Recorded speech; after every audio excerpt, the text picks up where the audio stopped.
6:41 a.m. local time. Strait of Hormuz. The surface is glassy with a light northerly wind, visibility pushing past 10 nautical miles, haze sitting low over the Omani coast.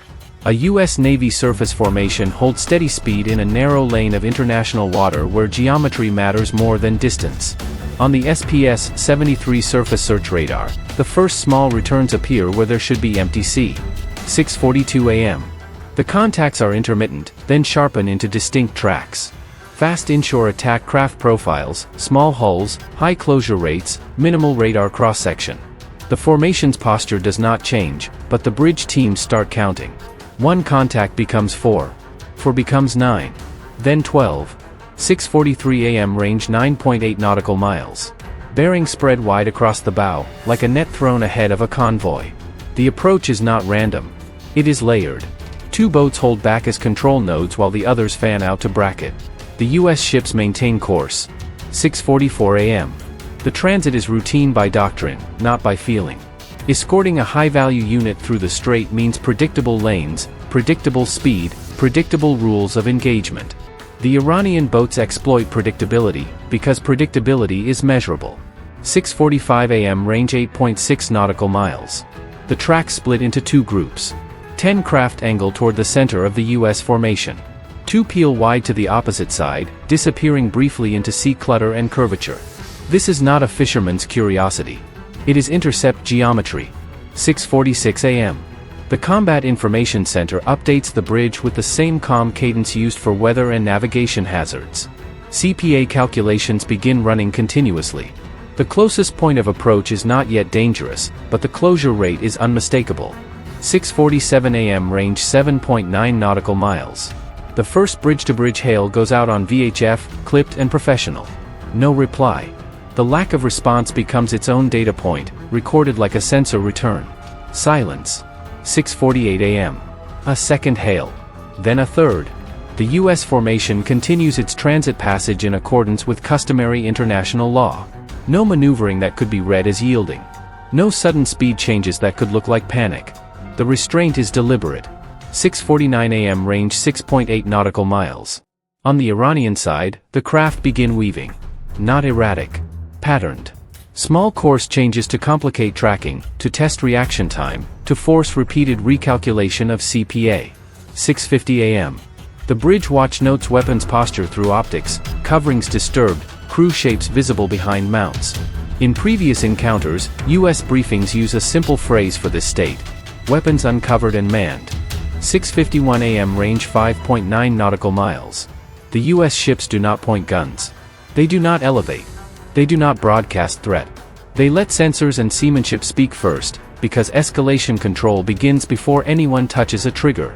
6:52 a.m. inside the strait, the sea lane narrows in perception even when it is legally open. To port, Iran's coastline is a constant.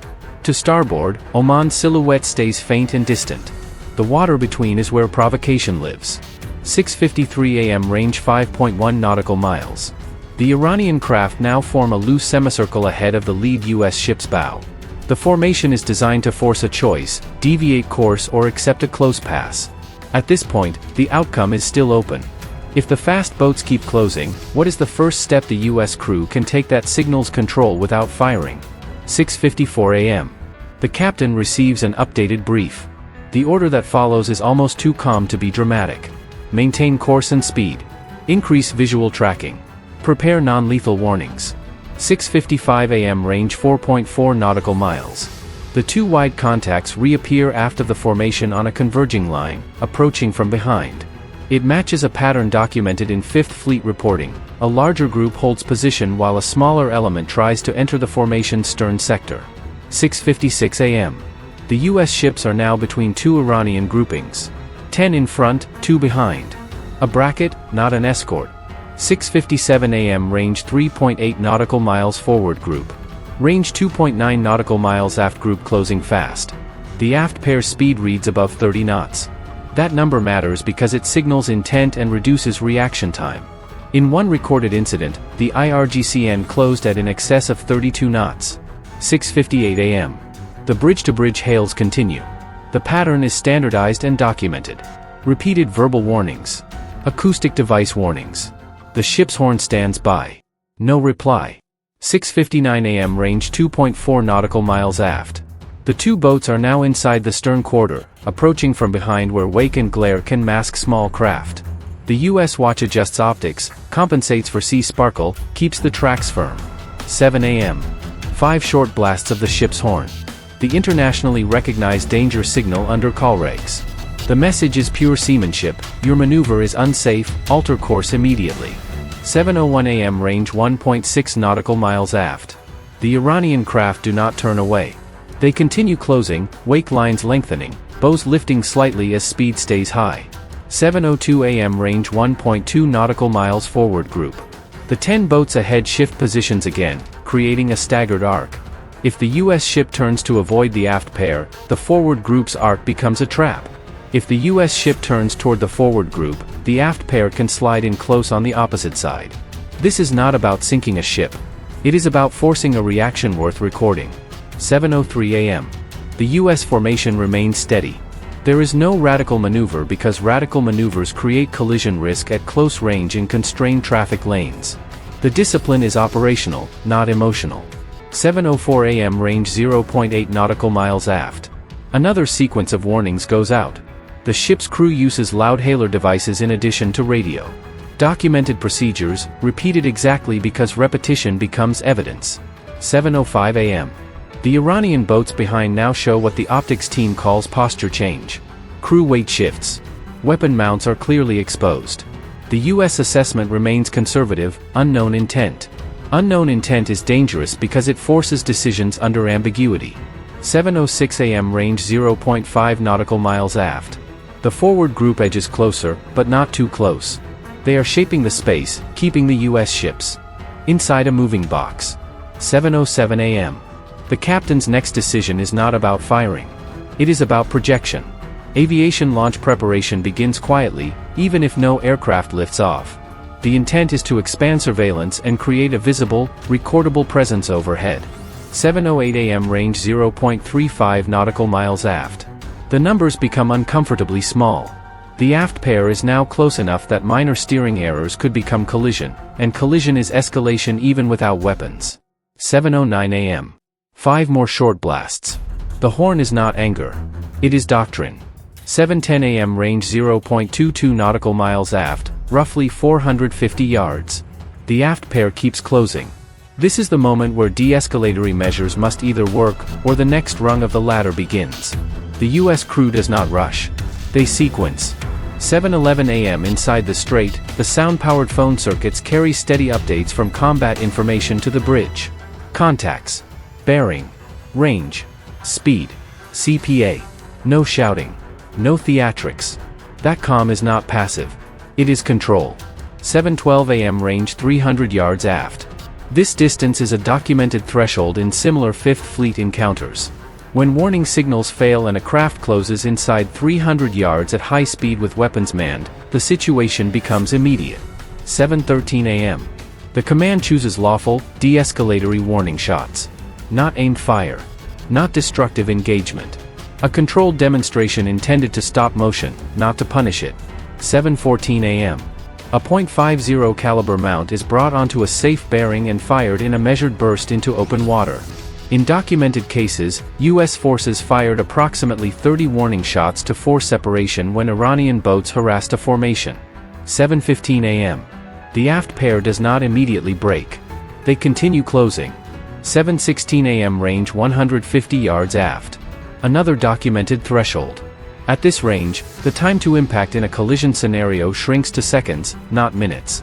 The U.S. records every second of it. 7:17 a.m. Additional warning shots. Still controlled. Still non-lethal in intent. The escalation ladder is climbed with deliberate foot placement, because slipping on that ladder is how incidents become wars. 7:18 a.m. The Iranian aft pair alters course. Not dramatically. A few degrees at first, then more. Their wakes curve away, white lines bending outward from the U.S. ship's stern quarter. Range begins to open.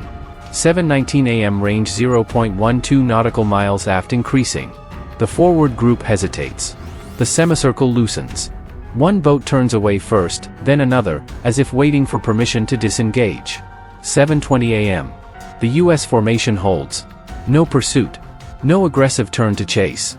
That choice matters because chasing converts a defensive posture into an offensive one in the eyes of observers and cameras. 7:21 a.m. The Iranian craft that had been acting as control nodes begin withdrawing to the north, toward Iranian territorial waters. The boats ahead peel off in pairs, maintaining enough separation to avoid being read as routed. 7:22 a.m. range 1.1 nautical miles forward group opening. The two boats that had closed from behind now sit at a safer distance, still parallel, still watching. They want one last thing. A reaction. They do not get it. 7:23 a.m. Another bridge-to-bridge hail is transmitted, now less warning and more documentation. Identification requests.